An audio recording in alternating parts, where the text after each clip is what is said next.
আগে more important and enabling quality is faith in yourself.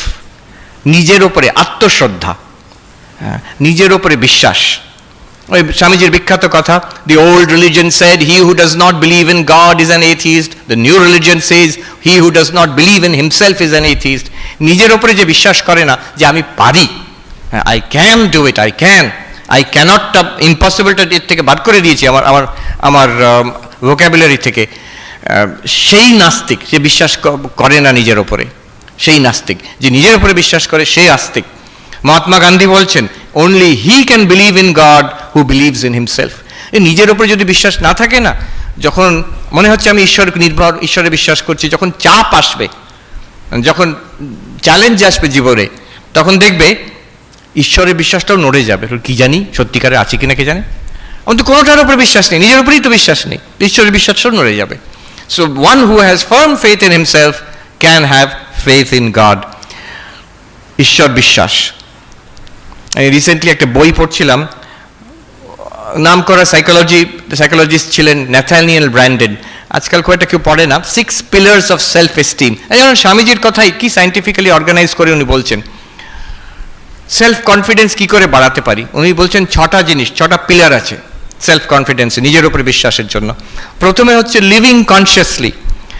সারাদিন যদি আমি ভেবে দেখো, তুমি ঠিক করলে যে আমার এই আজকের কোর্সের এই বইটা আমি আগামী নেক্সট 2-3 আওয়ার্স আমি পড়বো, বসে বইটা পড়লে, খেটে খুটে পড়লে, এফার্ট দিয়ে, after you finish reading that book ভেতরে কেমন মনে হয়। আর যদি 3টে ঘন্টা তুমি বসে, ওই 3টে ঘন্টা বসে ইন্টারনেট ব্রাউজিং করলে, এটা ওটা যেখানে যেটা মন যাচ্ছে করলাম, 3 ঘন্টার পর তোমার ভেতরে কেমন অনুভব হবে। যদি একটা কাজ যেটা আমি করতে চাই সেটাকেই করলাম 3 ঘন্টা, after that you will feel more integrated, ভেতরে একটা সাইকোলজিক্যাল ইন্টিগ্রেশন হবে, you will feel more fulfilled, you will feel more rich, একটা সমৃদ্ধ মনে হবে নিজেকে। হয়তো ক্লান্ত থাকবে, but that will be a good kind of tiredness. একটা খেটে খুঁটে যে মানুষ একটা তৃপ্তি পায়, সেই তৃপ্তিটা পাবে। আর সেটা না করে যদি আমি সেই সময় একটা আনকনশিয়াস ড্রিফটিং, এটা ওটা করছি, ইন্টারনেট হয়তো ব্রাউজিং করে যাচ্ছি, 3 ঘন্টা কেটে গেল, তারপরে দেখবে অস্বস্তি বোধ, এটা ডিসগাস্ট, একটা কিভাবে সময় নষ্ট করছি এরকম মনে হবে। এই দুটোর মধ্যে তফাৎটা কি? একটা লিভিং কনসিয়াসলি, ডেলিবারেটলি আমার সময় আমি এইভাবে ব্যয় করব, আরেকটা হচ্ছে এই ফোনে এলো সোশ্যাল মিডিয়া, কতগুলো লাইকস, এই সেলফি, ও কি পাঠিয়েছে, এই দেখে দেখে ঘন্টার পর ঘন্টা চলে গেল, এই ফিল ডিসগাস্টেড আফটার দ্যাট। কেউ এরমভাবে মনে করে না দিনের শেষে আমি বেশ 14 ঘন্টা আজকে খেটে খুঁটে সোশ্যাল মিডিয়া এদিক সেদিক করেছি, ব্যাস দিনটা ভালো গেছে, কোনো দিন মনে হবে না। ইউ উইল ফিল ডিসগাস্টেড, এভাবে দূর কীভাবে দিন কাটাচ্ছি। আর সো লিভিং কনসিয়াসলি, স্বামী বিবেকানন্দের কথা একদম হুবহু, power will come, glory will come, all that is excellent and good will come when the sleeping soul is raised to self conscious activity, self conscious action. স্বামীজির কথা, ডেলিবারেটলি কনসিয়াসলি যদি আমি জীবনযাপন করি, কোনো স্পিরিচুয়াল কথা সেখানে বলছেন না, this is spirituality. Second, acceptance, practice acceptance. আমি যেমন, আমি নিজে অন্তত স্বীকার করে নেব, নিজের বিষয়ে একটা ফলস ধারণা না রাখা। আমার এই দোষ ত্রুটি আছে, কাউকে বলার দরকার নেই, but I should be aware আমার এই উইকনেস আছে, আমার এই দোষ ত্রুটি আছে। Once I accept my self honestly, একটা ইন্টিগ্রেশন আসবে personality, and that makes you capable of development. উত্তরাখণ্ডে একজন বড় সাধু খুব ভালো কথা বলেছিলেন, আপনা সচ্চাই স্বীকার করনা বড়ি ভারী বাত হতি হ্যায়। নিজের বিষয়ের যে ট্রুথ, বড় বড় কথা তো অনেক শুনলাম, আমার কিন্তু অবস্থা এই রকম, আমি অন্য কাউকে বলছি না, নিজের অবস্থা আমি নিজেকে বুঝলাম, then I can improve. This is a very important একটা স্টেপ। এইখানে ওই ব্র্যান্ডেন সাহেব বলছেন প্র্যাকটিস সেলফ অ্যাকসেপ্টেন্স, যে আমি এইরকম, আচ্ছা এবার দেখবো তাকে I can make it better. আমার স্ট্রেংথগুলো, one should not self-sabotage, one should acknowledge one's own strengths. Living responsibly, practice living responsibly, মানে দায়িত্বটা নিজের ওপরে নাও।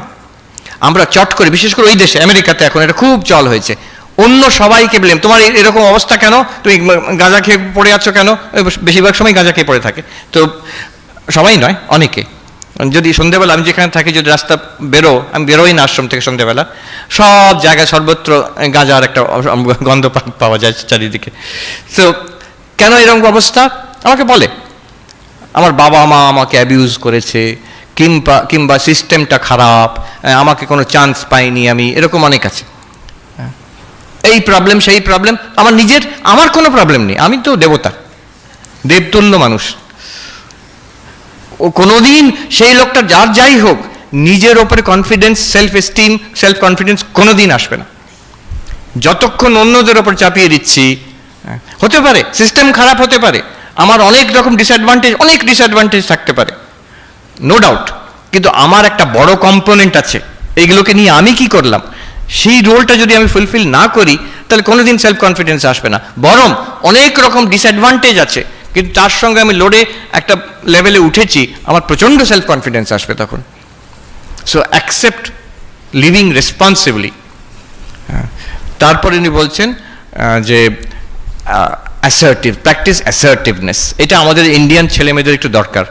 আমরা অনেকে এখানে ভালো ভালো ছাত্র আমি আমেরিকায় দেখেছি, ভালো ছাত্র, ভালো মানুষ, ছেলেমেয়েরা ভালো ডিগ্রি নিয়ে এসেছে, রিয়েলি কম্পিটেন্ট, কিন্তু নিজের বিষয়ে একটু লাজুক, ওখানে একটু পুশি হতে হয়, শুধু ওখানে নয় এখন এখানেও। So what you want to say, please say what you want to say. হ্যাঁ, কথা ঘুরিও না, তুমি যা চাইছো সেটা চাইতে পারো। Remember, always the other person has the right to reject what you are saying. Other person has the right to say no to what you are saying. That's there. Kintu be assertive. Don't be aggressive. Don't be manipulative. But be assertive. Aggressive একদিকে, manipulative একদিকে। Aggressive যারা হয় অনেক সময় শক্তিমান, যারা একটু বুলি টাইপের হয়, তারা aggressive হয়, জোর জার করে চিৎকার চেঁচামেচি গায়ের জোরে করতে চেষ্টা করে। আবার উল্টো হয়, একটু চালাক টাইপের, শ্রুড, তারা ম্যানিপুলেট, পলিটিক্স খেলে করতে চায়। ডোন্ট বি ইদার, দুটোই খারাপ, আর দুটোই আলটিমেটলি সাকসিড করে না। মাঝখানে যে অ্যাসার্টিভ, হ্যাঁ, নিজের কথাটা বলতে, ক্লাসের মধ্যে বলতে ভয় পায় না, কাজের মধ্যে বলতে ভয় পায় না, ফ্যামিলিতে বলতে ভয় পায় না, বাট অ্যাসার্টিভলি, নট অ্যাগ্রেসিভলি। সত্য কথা উইথ রেসপেক্ট নিশ্চয়ই বলবে, কেন বলবে না? যা চাইবার কথা চাইবে, কেন চাইবে না? But remember, you may not get, but you have the right to ask. এখানে নিজেকে যখন অ্যাসার্ট করবে, একটা কনফিডেন্স আসবে নিজের জীবনে। আচ্ছা, লিভ পারপাসফুলি। স্বামীজিও বলেছেন অনেকবার, এই ব্র্যান্ডন সাবু বলছেন, কনফিডেন্সের জন্য একটা দরকার এম ইন লাইফ। আমি যদি সবাই যেটা করছে আমি ভেসে যাচ্ছি, তুমি এই যে করছো এটা তুমি কি চাও? আমি ওরকম ভাবিনি, বাবা মা ভর্তি করে দিয়েছে তাই জন্য আছি আমি। তাহলে কিন্তু কোনোদিন নিজের ওপরে কনফিডেন্স আসবে না। বলবে হ্যাঁ আমি চাই, এই ডিগ্রিটা আমি চাই, এই বিদ্যাটা আমি চাই, এই সার্টিফিকেটটা আমি চাই, তাই জন্য আমি করছি। You'll have confidence in your self, একটা এস্টিম আসবে, that I am doing what I want to do, living purposefully. আমি একটা পারপাস নিয়ে বেঁচে আছি এখানে। অনেক সময় চাপে হয়, আমি ভাবি কেন আমেরিকাতে ছাত্রীরা ওখানে এত ফ্রিডম, কিন্তু এত রেসপন্সিবল কি করে? আমি এখানে একদম সেই প্রেসিডেন্সির থেকে সাধারণ কলেজ অবধি দেখেছি, সব জায়গায় দেওয়াল লেখন, হইচই কাণ্ড, এই আন্দোলন, সেই সারাক্ষণ হই চলছে একটা কাণ্ড, অনেক কিছু গোলমাল চলছে, পিকুলিয়ার। কিন্তু ওই ছাত্রগুলি যখন আমেরিকায় যাচ্ছে করছে না তো, কি ওখানে খুব কড়া নিয়ম? Not at all, total freedom. One thing is, আমার মনে হয় এখানে সেন্স অফ পারপাসটা একটু কম। এখানে বাবা মারা বাচ্চাদের বাচ্চা করেই রাখতে চায়, তো বাবা মারা সব টাকা পয়সা দিয়ে দিচ্ছে, সব কিছু। এখন তুমি গিয়ে বাবা মার পয়সাতে আহ্লাদে আছো সে কলেজে, এখন সেই তো যা ইচ্ছে তাই করছে। আমেরিকায় আমি দেখেছি কলেজে পড়ছে, আমি হার্ভার্ডে দেখলাম, আমি তো সুখে ছিলাম, আমার তো টাকা দিয়ে দিয়েছে ইউনিভার্সিটির থেকে, কিন্তু অন্য ইয়াং ছেলে মেয়েরা কি প্রেশারে, তাদের খাওয়ার জন্য, থাকার জন্য 2-3টে করে চাকরি করছে, টিউশন ফিস দেওয়ার জন্য 2-3টে করে পার্ট টাইম জব করছে। কেউ ওয়েটার স্টারবাক্সে কাজ করছে, কেউ লাইব্রেরিতে কাজ করছে, তাদের একটুও সময় নেই। পড়াশোনা, এত পড়াশোনার চাপ। আমার তো পড়াশোনা করে আমি একদম সে ঘুরে বেড়াচ্ছি, এখানে ওখানে, এই লেকচারে যাচ্ছি, সেই লেকচার, ওদের সময় নেই।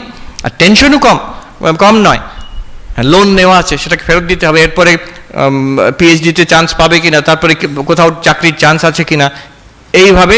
তো তো এই রেসপন্সিবিলিটি খুব কম বয়সে ওদের ওপর রেসপন্সিবিলিটি আসে। So we also should have, আমাদের সোসাইটি যেদিকে যাচ্ছে কিন্তু ওই দিকেই যাচ্ছে, so you will also have to live responsibly. And finally most important একটা সেন্স অফ পার্সোনাল ইন্টিগ্রিটি।